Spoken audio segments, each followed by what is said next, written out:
Olá, meu nome é Tatiane Prochner, sou doutoranda em Letras pela Unicentro. Estou aqui para apresentar a minha pesquisa que tem como título Carlota Joaquina, Correspondências entre as dramaturgias de Roberto Ataíde e Magalhães Júnior. Carlota Joaquina é uma personagem histórica de considerável destaque no âmbito ficcional. Dentre obras selecionadas, focamos neste estudo duas peças teatrais. Carlota Joaquina, de 1939, uma comédia de Magalhães Júnior, e Carlota Rainha, 1994, uma peça épica de Roberto Ataíde.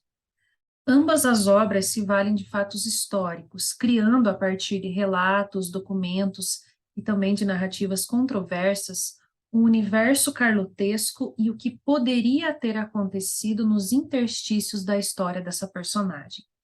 Baseados em Prado, 1968, nós pensamos nos elementos que caracterizam a personagem teatral, principalmente quanto ao que a personagem faz, isso através das falas ou didascálias. Assim, nós estabelecemos correspondências entre as falas da protagonista nas duas peças, procurando analisar de que maneira sua imagem foi e ainda tem sido apresentada em nossa literatura. Carlota Joaquina de Bourbon nasceu em 25 de julho de 1775 e faleceu aos 55 anos em 7 de janeiro de 1830. Uma mulher que viveu entre a passagem do século XVIII ao XIX, período extremamente marcado pelo poder patriarcal. A princesa Carlota, nascida em berço espanhol e absolutista, foi educada e preparada para a aliança entre Espanha e Portugal, um acordo entre as famílias que caracterizava a chamada União Ibérica. Aos 10 anos de idade, ela é enviada a Portugal, primeiro grande deslocamento da sua vida, para consolidar o casamento, sendo a união consolidada, consumada, quando ela completa 14 anos de idade. Mas não somente o casamento, como também a própria mudança cultural, a convivência em uma corte tão distinta da sua, e também as obrigações às quais a menina foi destinada, foram fatores de considerável influência para moldar a mulher que ela se tornou. Com o passar do tempo e dos crescentes interesses políticos da princesa, começa a haver um desequilíbrio e disputas entre o casal, principalmente no encaminhamento das resoluções da coroa por parte da camarilha de Dom João. Carlota Joaquina, ao longo dos anos, passa a ser alvo de inúmeras pesquisas e especulações, tanto na história quanto no âmbito ficcional, como havíamos comentado, e esses são alguns dos principais motes dos quais as obras literárias relacionadas a Carlota se valem, ou seja, das relações matrimoniais. E os textos acabam reverberando uma imagem bastante negativa da personagem, como nós veremos ao longo dessa fala. Nesse sentido, então, é no viés da personagem como esposa que nós iremos pensar em alguns pontos pertinentes, ou seja, de que maneira a rainha é apresentada nessas obras, desviando o foco da sua intensa atividade política e mantendo mais claramente o foco em seu caráter, principalmente no quesito conjugal, alegando sua infidelidade que nunca foi comprovada. Então, existe esse desvio de uma potencialidade dessa mulher para a política, e isso acaba sendo abafado por outras questões que, de fato, acabam sufocando essa outra Carlota que nós vamos buscar apresentar ao longo dessa fala, não é? Que por meio dessa reverberação da imagem negativa, nós trabalhamos numa contradiscursivização, num exercício de contradiscursivização para repensar a imagem dela, não é? Nós vamos iniciar então pela obra Carlota Joaquina, de Raimundo Magalhães Júnior, que foi publicada em 1939 e encenada 205 vezes pela companhia Jaime Costa. É uma peça que tem forte ênfase na relação matrimonial entre Carlota Joaquina e o seu esposo, Dom João VI. Claro que o destaque maior é em Dom João, apesar do título trazer o nome da rainha. As falas dele são em maior número e nós percebemos a tentativa de reconstruir uma imagem positiva dele, ao contrário da ideia de bonachão, de um príncipe pouco asseado, entre outras questões. No entanto, né, pelo fato de ser uma comédia, existe uma forte inclinação ali do rei a certos costumes à época, né? Por exemplo, o interesse dele, né, pelas asinhas de frango, isso está bastante destacado ali na peça, que vai trazer esse tom jocoso.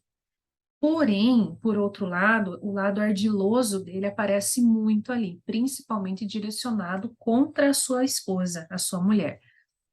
É como se ele representasse uma vítima da esposa. Ele era uma vítima nas mãos dela. E ele se mostra como um agente de resoluções diante do que ela faz, ou seja, ele está sempre no encalço dela o tempo todo, não é? Fiscalizando as suas ações, as suas atitudes. Mas o interesse é que nessa peça, os romances tidos como extraconjugais da Carlota, eles são bastante romantizados. E tem-se a ideia de que justamente o casamento arranjado e sem futuro foi o que levou Carlota a buscar uma vida de aventuras. Então, embora romântica com os amantes, com o marido ela se mostra pouco afetuosa, inclusive eles vivem juntos mais para manter as aparências de fato. Mas o romantismo, o nacionalismo, o interesse pela pátria são claramente destacados, até porque o período em que a peça foi produzida remonta a um contexto bastante característico de enaltecimento da cultura, né, o romantismo. Tanto é que a influência francesa é consideravelmente criticada por Magalhães na peça. Existe esse enaltecimento da cultura local de fato, né? É bastante interessante como ele apresenta isso na peça. Muito bem. Já na peça de Roberto Ataíde, de 1994, a Carlota Rainha, nós vamos perceber um destaque maior para essa personagem, para a Carlota Joaquina. É uma peça de caráter épico em que o autor vai estabelecer uma forte crítica política. No prefácio, ele chega a citar a obra de Magalhães, ele faz referência a essa peça anterior que a gente analisou, né? E notamos que muito se assemelha da obra em termos de diálogo, né, entre ambas. O curioso é que, ao contrário da peça de Magalhães, que foi encenada mais de 200 vezes, a peça de Ataíde nunca chegou a ser encenada nos palcos. Ao contrário do que a gente observa, né, em outras peças dele, como apareceu a Margarida, por exemplo, que inclusive foi encenada num período ditatorial aqui no Brasil. Mas voltando à peça Foco, né, o Ataíde, no prólogo, ele vai reconhecer as virtudes da rainha, em certa medida, né? No entanto, ele não vai poupar esforços para carregar nas tintas ali, né, palavras ferinas em relação a ela. A proposta do autor parece estar relacionada ao interesse de mostrar o cenário político brasileiro, de modo a partir da imagem absolutista de Carlota Joaquina, né, que ela é bastante incisiva em suas atitudes. No entanto, essa visão misógina da personagem aparece muito claramente quando a única fala de Dom João até a metade da peça é para afirmar sua figura como rei absoluto em oposição à mulher silenciada, que, diferentemente do desejo dela, é apenas a rainha esposa do rei, e não a rainha que domina as terras conquistadas pela coroa espanhola, nem a própria Espanha ou Portugal futuramente, né, como ela deseja que aconteça através do filho Dom Miguel. Então é muito diferente ela ser a rainha, né, absoluta e a esposa do rei. São duas coisas diferentes. Mas essas características todas nós as podemos elencar e comentá-las, porque na peça teatral o diálogo é o que direciona, né, a construção da personagem. Então, nesse sentido, nós nos valemos da obra do Décio de Almeida Prado, a personagem do teatro, quando ele comenta a respeito das 3 formas de se reconhecer a personagem através das falas ou das indicações cênicas, né? Ou seja, o que a personagem revela sobre si mesma, o que a personagem faz e o que os outros dizem a seu respeito. E esse segundo aspecto vai indicar o que a personagem faz, porque não só as suas falas, mas as suas atitudes vão deixar claras as suas características, também claro o seu temperamento, especialmente quando temos essa personagem colocada diante das adversidades, ou seja, ela vai revelar muito de si mesma quando ela tem o ensejo de se confrontar com algo que não a agrada, por exemplo. Bom, esse segundo aspecto é considerado por Prado mais produtivo, então nós vamos tomar esse aspecto como decisivo para a nossa análise, a fim de adentrarmos no universo da personagem, analisando suas falas e didascálias, não é? Palavras e ações dessa personagem que contribuem para a construção da sua personalidade. Nesse sentido, para a gente estabelecer a relação dialógica entre as peças, nós separamos 2 excertos, obviamente um de cada peça, que corrobora com a apresentação que vimos fazendo até o momento, ou seja, o modo como os dramaturgos decidem representar a personagem, que acaba reafirmando que tantos manuais de história propagam acerca de Carlota Joaquina, ou seja, nós vamos analisar questões relacionadas mesmo ao matrimônio, a relação entre eles e os possíveis casos, né, de adultério da rainha. Então, trata-se de um fato não comprovado, que é o episódio da morte, o assassinato de Gertrudes, esposa de Fernando Cordeiro Leão, que, de acordo com as más línguas, era amante de Carlota, por quem ela teria se apaixonado, vivido um relacionamento e posteriormente se apartado. Por motivo de ciúme, né, pela gravidez da mulher de seu amante, ela teria mandado matar Gertrudes, ou matado com as próprias mãos, como a gente vai perceber. Então, nós vamos analisar as falas de ambas as obras e pensar de que maneira a ficção vai se pautar em elementos não comprobatórios, porque não se confirma que isso realmente aconteceu, mas que mesmo assim esse discurso literário consegue um alcance considerável por meio do que poderia ter acontecido, e que pela força incrustada no discurso ficcional, o que está ali dito passa a ser reproduzido e reverberado na história, tornando difícil o estabelecimento de uma nova ordem discursiva que venha a desmistificar uma palavra de cunho não verídico. Quer dizer, se torna muito difícil quebrar esse mito de Carlota Joaquina a partir dessas imagens negativas que são reverberadas, né? O primeiro excerto que nós vamos apresentar é da peça Carlota Joaquina, do Magalhães Júnior, em que a Carlota diz o seguinte: pois bem, matei-a. Ela teve o que merecia, foi atrevida, esbofeteou-me, feriu meu orgulho de rainha, matei-a. E se fosse viva, seria capaz de matá-la outra vez. E sai precipitadamente. Analisemos então o que esse trecho nos traz. Então, pelo falatório que já se faz em todo o local, por conta da possível traição de Carlota Joaquina, Gertrudes vai até ela a fim de tomar a satisfação, e Carlota, mesmo no papel da mulher devassa, assim chamada por vários de seus historiadores contemporâneos, ofende-se e mata a mulher. Nesse trecho não tem indícios, né? Não se tem indícios de que outro o tenha feito, mas a própria rainha. Além do que, sem piedade alguma, ela afirma que mataria novamente, já que não apresenta remorso algum. O que importa para ela é o orgulho real. Afinal, em seu ponto de vista, ela é uma Bourbon e vive afirmando isso, reafirmando isso. Então, ela sai precipitadamente, como propõe a indicação cênica, ou seja, precipita-se, sai logo, a fim de evitar mais conversas sobre o assunto. Esses detalhes nos revelam, então, muito sobre a personagem, a personalidade dela, ou a personalidade que o autor destaca.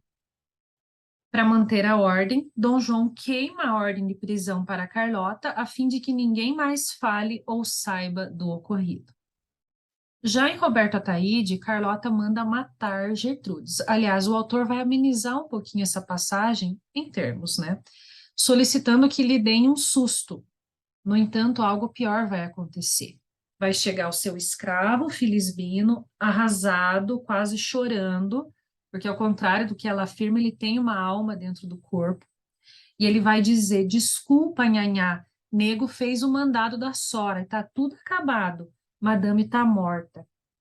Carlota responde apreensiva: está morta? E o meu Fernando viúvo?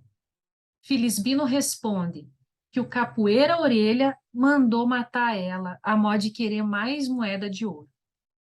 Ao saber que o Fernando vem até o palácio por conta da morte da esposa, Carlota vai negar a sua entrada. O viúvo não entra em palácio mais. Já está ordenado a ti e a todos que ele negue a entrada nesta casa. E o assassino orelha que seja preso logo, e a forca para ele é o melhor. O meu Fernando nunca. A rainha já era sua amiga, não é mais. O assassino, sim, que para ele o melhor é a forca. E trágica ela assume. Ah, miséria dos reis, reinar e não viver. A postura, então, de Carlota é de antemão expulsar aquele que foi o seu terno amante, indicando assim uma indiferença para com o personagem Fernando e tirando o seu corpo fora. Há, nesse caso, um bode expiatório, que é o capoeira orelha, que facilmente à época seria condenado de fato diante de uma rainha se ele fosse a ela comparado ou se ela fosse acusada do crime. Então a cena tem um fim quando Carlota, lamentando-se, diz dessa dificuldade de ser rainha, de não poder fazer aquilo que ela deseja, subentendendo-se que é preciso sempre limpar a sujeira, né, o tempo todo. Então, o que esses breves trechos nos destacam, constroem e reafirmam a imagem de Carlota que se tem apresentada em muitas obras de cunho machista, tanto na história quanto na literatura. Na visão machista, masculina, Carlota Joaquina tem essas qualidades políticas abafadas pelos comentários, pelas falácias e mesmo pelas fofocas de cunho pejorativo, né, voltados a uma mulher que, bastante à frente do seu tempo, buscou transcender os espaços destinados à mulher à sua época. Pelo fato de uma mulher almejar o posto de um homem, ela foi tolhida em sua liberdade de expressão e ridicularizada por meio de discursos como esses que vimos agora. A denúncia dessas obras e a sua releitura faz com que pensemos em um processo de desconstrução e contra-discursivização em relação a essa mulher e tantas outras que tiveram suas vontades silenciadas pela imposição masculina. Mas esse é apenas um recorte da minha pesquisa, da pesquisa que eu realizo no meu doutorado e que eu quis compartilhar com todos. Então, eu agradeço pela paciência e pela atenção, né? E até a próxima. Muito obrigada.